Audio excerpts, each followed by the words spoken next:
7장. 솔로몬이 기도를 마치자 하늘에서 번갯불이 일어 번제물과 제물 위에 내리쳤고 하나님의 영광이 성전에 가득 찼다. 그 영광이 성전에 가득 차서 제사장들이 성전 안에 들어갈 수 없었다. 하나님께서 성전을 가득 채우셨으므로 제사장들이 들어설 수 없었다. 하늘에서 불이 내리고 하나님의 영광이 성전에 가득한 것을 보고 온 이스라엘이 무릎 꿇고 엎드려 예배하며 하나님께 감사를 드렸다. 하나님은 선하시다. 그분의 사랑은 끝이 없으시다. 그 후에 왕과 온 이스라엘이 하나님께 제사를 드리며 예배했다. 솔로몬 왕은 성전 봉헌식에서 소 22,000마리, 양 12만 마리를 제물로 바쳤다.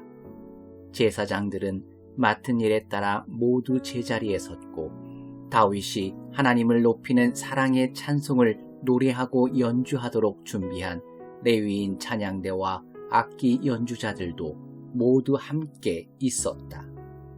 맞은편 뜰에서는 제사장들이 나팔을 불었다. 이스라엘 백성은 모두 서 있었다.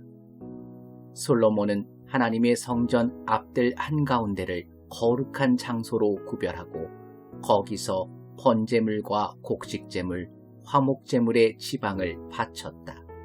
청동제단은 너무 작아서 이 모든 제물을 다 바칠 수 없었기 때문이다. 이렇게 솔로몬은 큰 가을 절기인 초막절을 지켰다. 북동쪽 끝에서부터 남서쪽 끝에 이르는 지역에 사는 백성이 7일 동안 모여 큰 회중을 이루었다. 그들은 7일을 계획하여 축제를 시작했다가 7일을 더 늘렸는데 한 주는 제단 봉헌을 위해, 다음 한 주는 절기를 지키기 위해서였다. 축제는 꼬박 2주 동안 계속되었다. 7째 달 23일에 솔로몬은 회중을 돌려보냈다. 그들은 하나님께서 다윗과 솔로몬과 그분의 백성 이스라엘에게 베푸신 모든 선한 일을 기뻐하며 돌아갔다. 솔로몬은 하나님의 성전과 왕궁을 건축하는 일, 곧 그가 마음먹었던 모든 일을 마쳤다. 모든 것이 성공적으로 끝났고 만족스러웠다. 밤에 하나님께서 솔로몬에게 나타나 말씀하셨다. 내가 내 기도를 듣고 이곳을 제사드리는 성전이요 예배하는 집으로 택했다. 내가 하늘에서 비를 내리지 않거나 메뚜기 떼를 동원해 작물을 먹어 치우게 하거나 전염병을 보낼 때 하나님의 백성이라 불리는 내 백성이 스스로를 낮추고 기도하며 내 임재를 구하고 악한 삶을 버리면 내가 항상 너희 곁에 있을 것이다. 내가 하늘에서 듣고 그들의 죄를 용서하며 그들의 땅을 회복시켜 줄 것이다. 이제부터 나는 이곳에서 드리는 기도에 밤낮 귀를 기울일 것이다. 나는 내가 지은 이 성전을 택하여 거룩하게 했다. 이제 내 이름이 그 위에 영원히 새겨졌으니 내 눈이 그 위에, 내 마음이 그 안에 언제나 머물 것이다. 내가 내 아버지 다윗처럼 순전한 마음으로 내 앞에서 행하고 내가 정해준 삶을 따라 살며 내 가르침과 판단에 주의하여 순종하면 이스라엘을 다스리는 너의 왕권이 든든한 기초 위에 서게 될 것이다. 내 아버지 다윗에게 언약으로 보증했던 것처럼 내게도 이것을 보증하겠다. 이스라엘의 왕위에서 내 자손이 항상 끊이지 않을 것이다. 그러나 너와 내 자손이 내게 반역하고 내 가르침과 판단을 무시하며 이방신들과 어울리면서 그것들을 섬기고 예배하면 그때에는 이 보증이 무효가 될 것이다. 나는 이스라엘을 멸하고 내 이름을 높이도록 거룩하게 구별한 이 성전에서 등을 돌릴 것이다. 그러면 이스라엘은 세상 민족들 가운데서 흉한 농담거리가 되고 말 것이다. 지금은 이렇게 훌륭한 이 성전도 비웃음거리가 되고 말 것이다. 지나가는 사람들이 고개를 저으며 이게 어찌 된 일인가, 어쩌다가 이렇게 망해버렸는가 하고 물을 것이다. 그러면 그들은 이런 답을 듣게 될 것이다. 한때 여기 살던 민족은 그들의 하나님, 곧 그들 조상을 이집트에서 구해낸 하나님께 반역했다. 그들은 이방 신들과 어울리며 그것들을 예배하고 섬겼다. 그래서 하나님께서 이렇게 폐허로 만들어 버리신 것이다. 8장. 솔로몬은 20년 만에 놀랄만한 업적을 이루었다. 그가 한 일은 이러하다. 하나님의 성전과 자신의 왕궁을 지었다. 히람에게서 얻은 성읍들을 재건하고 그곳에 이스라엘 백성을 이주시켰다. 하맛소바로 진군하여 그곳을 점령했다. 광야의 다드몰과 하맛에 건축했던 곡식을 쌓아두는 모든 성읍을 요새화했다. 요새 성읍인 윗 베토론과 아랫 베토론을 건축하고 성벽, 문, 빗장을 완비했다. 바알락과 곡식을 쌓아두는 성읍들과 말과 전차를 둘 성읍들을 건축했다. 솔로몬은 한 번 마음이 동하면 가리지 않고 건축을 시작했다. 예루살렘이든 레바논이든 자기 마음에 드는 곳이면 어디에나 대대적인 건축 공사를 벌였다. 솔로몬은 그 땅 원주민, 이스라엘 자손이 아닌 헷사람, 아모리 사람, 브리스 사람, 히윗 사람, 여부스 사람 가운데서 살아남은 무리, 곧 거룩한 전쟁에서 살아남은 자들을 강제노역 부대로 편성했는데 이 정책은 오늘까지 시행되고 있다. 그러나 이스라엘 사람은 그런 대우를 받지 않았다. 그들은 솔로몬의 군대와 행정부에서 정부 지도자, 전차와 전차병 지휘관으로 일했다. 또한 그들은 솔로몬의 건축 공사를 책임지는 관리가 되었는데 모두 250명이 노역자들을 감독했다. 솔로몬은 바로의 딸을 다윗성에서 데려와 특별히 그녀를 위해 지은 집에서 살게 했다. 그는 말했다. 하나님의 궤가 있는 곳은 거룩하니 내 아내를 이스라엘 왕 다윗의 집에서 살게 할 수 없다. 그 후에 솔로몬은 그가 성전 현관 앞에 세운 하나님의 제단에서 하나님께 번제를 드렸다.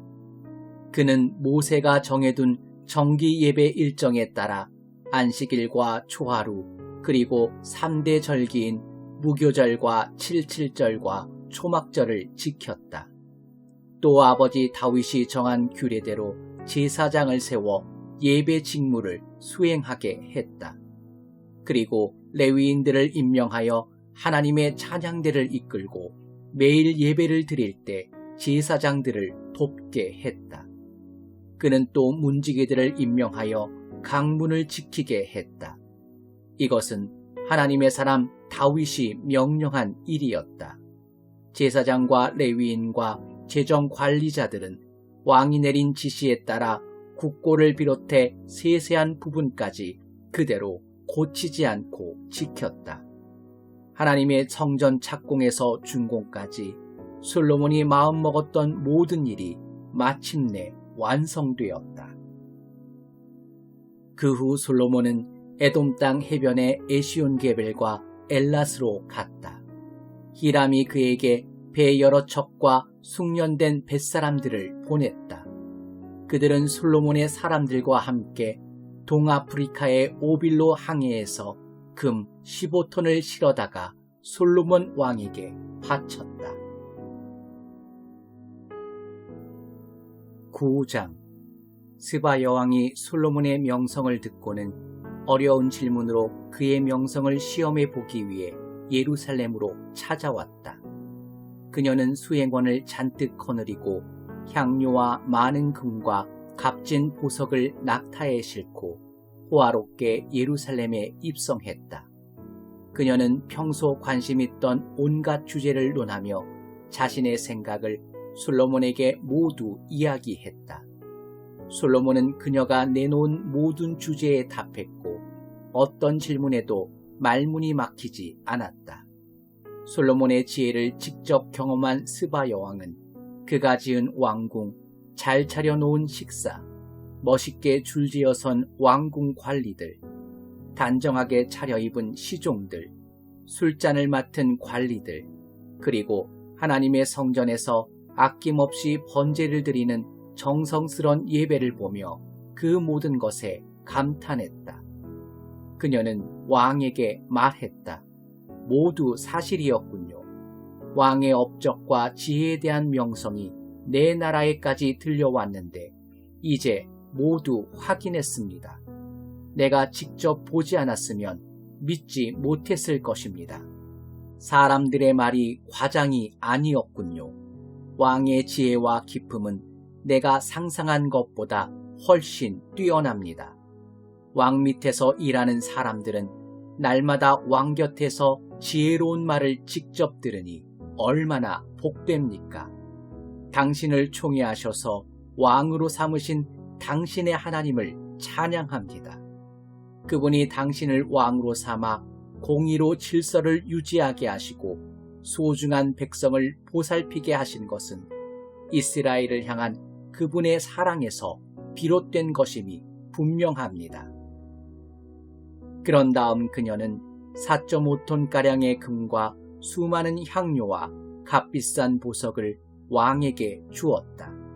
스바 여왕이 솔로몬 왕을 위해 향료를 가져온 이후로 그처럼 많은 향료가 배로 들어온 일은 다시 없었다. 히람의 배들은 오빌에서 금을 수입해 오면서 향기로운 백단목과 값비싼 보석도 함께 가져왔다. 왕은 백단목으로 하나님의 성전과 왕궁에 드릴 세련된 기구를 제작하고 음악인들을 위해 하프와 수금을 만들었다. 그만한 백단목을 들여온 경우는 이후로 없었다. 솔로몬 왕은 스바 여왕이 원하는 것을 모두 주었다. 구하는 것은 무엇이든 다 주었다. 가져온 것보다 더 많이 가져가게 된 그녀는 흡족해하며 신하들을 이끌고 자기 나라로 돌아갔다. 솔로몬은 매년 금 25톤을 받았다. 이것은 상인과 무역업자들과의 무역에서 나오는 세금과 수익 외 수입이었다. 아라비아의 모든 왕과 크고 작은 지방 장관들도 솔로몬에게 은과 금을 바쳤다. 솔로몬 왕은 얇게 두들겨 편 금으로 사람 키만한 방패 200개, 방패 하나에 금 6.8kg씩 들어갔다. 또 그 절반 크기의 작은 방패 300개를 만들었다. 그는 그 방패들을 레바논 숲 궁전에 두었다. 왕은 상아로 큰 보좌를 만들고 겉에 금을 입혔다. 보좌 아래에는 6개의 층계가 있고 층계와 연결된 보좌의 받침대는 금으로 만들었다. 양쪽 팔걸이 옆으로 사자상을 두었는데 6층의 양쪽 끝에도 각각 사자상이 하나씩 서 있었다. 주변 어느 나라에도 그와 같은 보좌는 없었다. 솔로몬 왕의 잔과 컵은 금으로 만들었고 레바논 숲 궁전의 식기도 모두 순금으로 만들었다. 은으로 만든 것은 하나도 없었다. 솔로몬 시대의 은은 흔하고 값싼 것이었다. 왕의 배들은 히람의 뱃사람들을 태우고 3년에 한 번씩 다시스를 오가며 금과 은, 상아, 원숭이, 공작을 싣고 돌아왔다. 솔로몬 왕은 지상의 그 어떤 왕보다 부유하고 지혜로웠다. 그는 모든 왕보다 뛰어났다. 온 세상 왕들이 하나님께서 솔로몬에게 주신 지혜를 얻으려고 찾아왔다. 오는 사람마다 금은기구, 고급 예복과 의복, 최신 무기, 외국산 향료, 말과 노새 같은 선물을 가져왔다. 방문객들의 행렬이 매년 줄을 이었다. 솔로몬은 말과 전차를 모았다. 말과 전차를 두는 마국간이 4,000칸 있었고 전차가 주둔해 있는 성읍과 예루살렘의 병영에 기병 12,000명이 있었다. 그는 동쪽으로 유프라테스 강에서부터 블레셋 땅 전역과 서쪽으로 이집트 경계에 이르는 지역의 모든 왕을 다스렸다. 그의 시대에는 은이 돌처럼 흔했고 백향목도 낮은 산지의 무화과나무만큼이나 흔했다. 그는 이집트와 그 밖의 나라들을 상대로 말 무역업을 벌여 호황을 누렸다. 솔로몬의 나머지 생애와 통치는 예언자 나단의 역사책, 실롯 사람 아이야의 예언서, 느밧의 아들 여로보암에 관한 선견자 이도의 묵시록에서 처음부터 끝까지 읽을 수 있다. 솔로몬은 예루살렘에서 40년 동안 온 이스라엘을 다스렸다. 그는 죽어서 아버지 다윗의 성에 묻혔다. 그의 아들 르호보암이 뒤를 이어 왕이 되었다.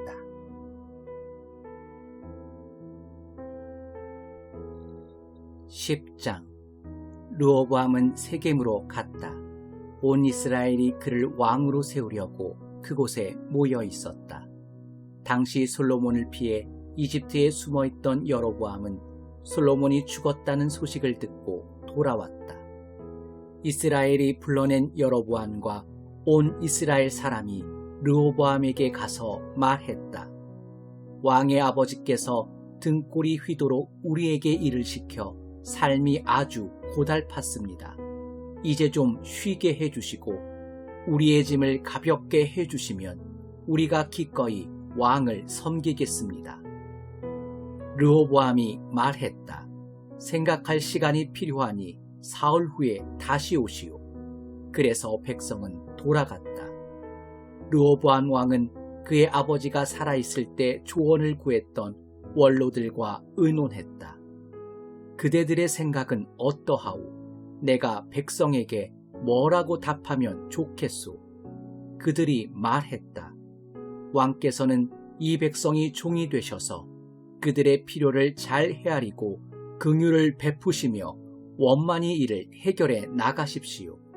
그러면 결국 백성이 왕을 위해 무슨 일이든 할 것입니다. 그러나 그는 원로들의 조언을 물리치고 그와 함께 자라서 지금은 왕의 비위만 맞추려 드는 젊은 신하들에게 물었다. 그대들 생각은 어떻소? 왕의 아버지처럼 혹독하게 하지 말고 좀 쉬게 해주십시오. 우리의 짐을 가볍게 해주십시오 하고 말하는 이 백성에게 내가 뭐라고 해야 되겠소? 왕과 함께 자란 철없는 젊은이들이 말했다.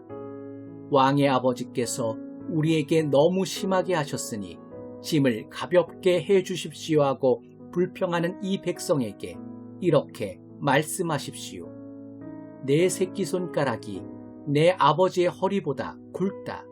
내 아버지의 다스림이 고달팠다고 여긴다면 너희는 아직 고달픔의 맛을 제대로 보지 못한 것이다. 내 아버지는 너희를 채찍으로 때렸지만 나는 너희가 피투성이가 될 때까지 사슬로 칠 것이다. 르호보암이 백성을 향해 생각할 시간이 필요하니 사흘 후에 다시 오시오 하고 지시한 대로 사흘 후에 여로보암과 백성이 나타났다. 왕의 대답은 가혹하고 거칠었다. 그는 원로들의 조언을 무시하고 젊은이들의 제안을 따랐다. 내 아버지의 다스림이 고달팠다고 여긴다면 너희는 아직 고달픔의 맛을 제대로 보지 못한 것이다. 내 아버지는 너희를 채찍으로 때렸지만 나는 너희가 피투성이가 될 때까지 사슬로 칠 것이다. 르호보암은 백성의 말에 귀를 막았다. 하나님께서 이 모든 일의 배후에 계셨고 이로써 실롯 사람 아이야를 통해 느밧의 아들 여로보암에게 주신 메시지를 확증하셨다. 온 이스라엘은 왕이 그들의 말을 한마디도 듣지 않은 것을 알고 왕에게 맞서서 말했다. 꺼져 버려라 다윗, 이새의 아들아, 우리는 이제 너한테 질렸다. 이스라엘아, 어서 여기를 떠나자. 다윗, 이제 더 이상 우리 일에 참견하지 마라. 그런 다음 백성이 떠나갔다. 그러나 르호보암은 유다 성읍들에 사는 사람들을 계속 다스렸다. 그 후에 르호보암 왕이 노역 책임자인 아도니람을 보내자 이스라엘 백성이 모여서 그를 돌로 쳐 죽였다. 르호보암 왕은 재빨리 전차에 뛰어올라 예루살렘으로 피했다. 그때부터 오늘까지 이스라엘은 다윗 왕조에 계속 대항했다.